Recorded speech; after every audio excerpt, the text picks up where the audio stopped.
Bueno, esto es una experiencia muy bonita. Yo creo que desde el primer momento los compañeros me trataron muy bien y esto es un sueño cumplido para mí y para mis compañeros. Y esperamos seguir así para lo largo del año y competir para lograr ya el No, la pre-europeo. verdad es que muy bien, como si fuéramos uno más y desde el principio muy bien con ellos.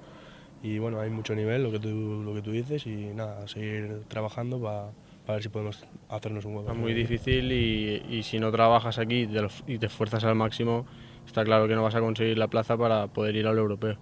Y nada, seguir trabajando y aunque no volvamos aquí, seguir al máximo. Bueno, me llama la atención todo porque esto es decir, una exageración de otro mundo y lo que más me llama la atención es la intensidad en los entrenamientos.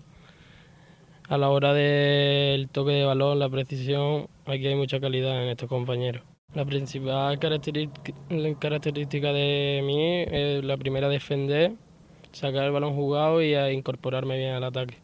Pues no sé, o sea, el quedármelas de espaldas y también un poco los desmarques a la espalda, más que nada, y la finalización. Nada, soy un portero normal. Bueno, pues diría los reflejos y el juego con el pie se me da bien también.